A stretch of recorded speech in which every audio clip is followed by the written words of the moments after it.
今日のイベント結構見応えあったな。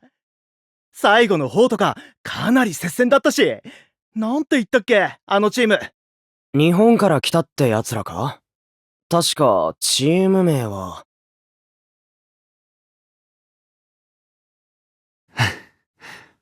なんとか勝てたな。うん。けど途中でだいぶ走っちゃった気がする。入りでミスった分を取り返そうと焦ったせいだな。ホテル戻ったら反省会やるぞ。うん。せっかくアメリカのイベントに参加させてもらってるんだもんね。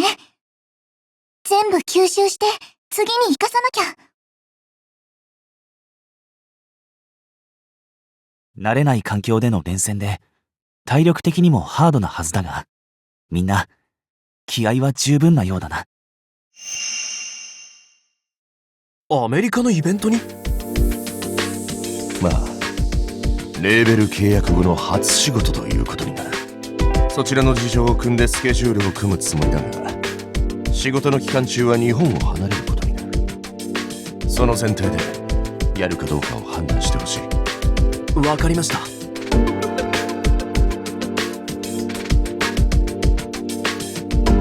まず対戦形式のイベントの出演権をいくつか抑えた。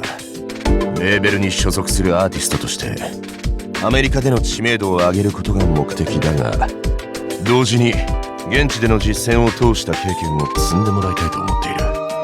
経験？君たちのアメリカでの活動経験はゼロに等しい。世界を取るためにラッシュビーツ優勝を目指すにあたってこの差は非常に大きいだろう。それはつまり仕事を通して現地の空気を感じながらラッシュビーツへの準備ができるということでしょうか。まあとはいえラッシュビーツまでそう長い期間があるわけではない。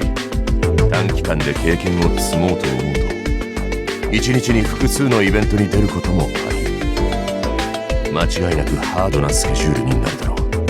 なるべく無理のないように設定はしようと思うが、どこまでイベントに出るのかは相談して決めていきたい。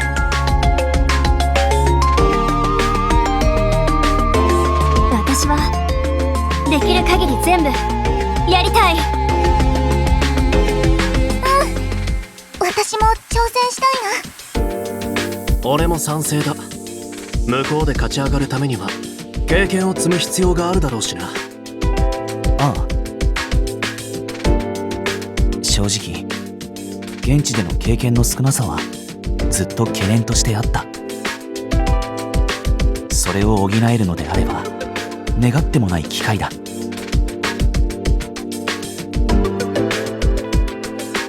アランさん、俺たちのためにいろいろと考えていただいてありがとうございます。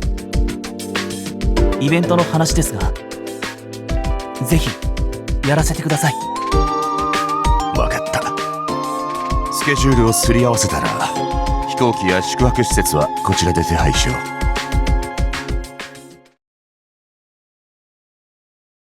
ナンバーナインレコードと契約を結んで、ようやくラッシュビーツに出場する準備が整った。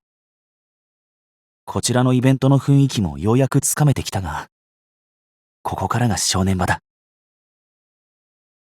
あの空気を自分たちのものにするためには、もっと実力を磨いていかなければ。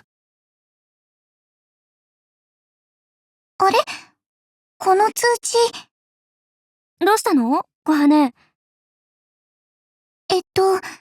前にエレナさんたちとスレイドさんたちとの連絡用に作ったグループがあるでしょ？そこにメッセージが来てるみたいで。あ、ほんとだ。スレイドからだね。イベントお疲れ様。明日のお祝いパーティー、予定通りで大丈夫そう？だって。パーティー？ああ、アメリカに来る前に連絡があった件か。私たちがラッシュビーツに出場できるようになったのをお祝いしてくれるんだよね。明日はもともとイベントの予定もねえし、スケジュールは平気だが、わざわざパーティーまでしなくてもいいってのに、あいつらも律儀だよな。あ、ベッキーとエレナも何か送ってくれてる。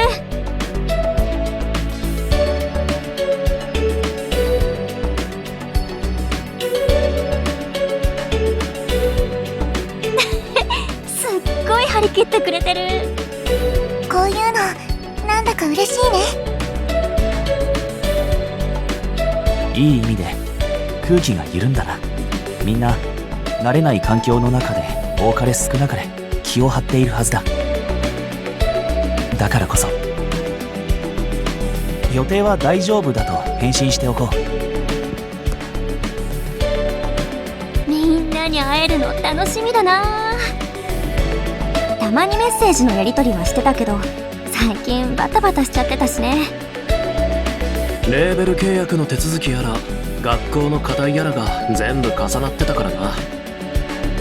ああ、練習時間も削らずにみんなよく乗り切ったと思う。明日は心身ともにリフレッシュしよう。そうだな。けどそれで言うと、この中で一番忙しそうだったのお前じゃねえか？そうだっただろうか。レーベル契約の手続きについてとか、アメリカで活動するのに必要なものも青柳くんがほとんど調べて準備してくれたもんね。その合間で俺たちの勉強も見てたしな。トウヤが作ってくれた要点ノート、基礎からバッチリまとめてあって分かりやすかったもんね。作るの大変だったんじゃない？いや、自分の勉強にもなるし問題ない。それにせっかくアキトが単身でアメリカまで行ってレーベル契約への道をつなげてくれたんだ。それに応えられるようできる限りのことはしたい。まあトウヤだったらそう言うよね。でも私だったら絶対頭パンクしちゃうくらいの仕事はしてたから。お前も明日はちゃんと休めよ。確かにここ最近はずっと休みなく動き回っていた気がする。今が踏ん張りどころだという思いが強くて休息がおろそかになっていたかもしれないな。心配させてしまってすまない。それなら今日は早めに休むようにしよう。よし、じゃあホテル戻ってパパッと反省会しよう。そろそろ迎えの車も来てる頃だしな。行くか。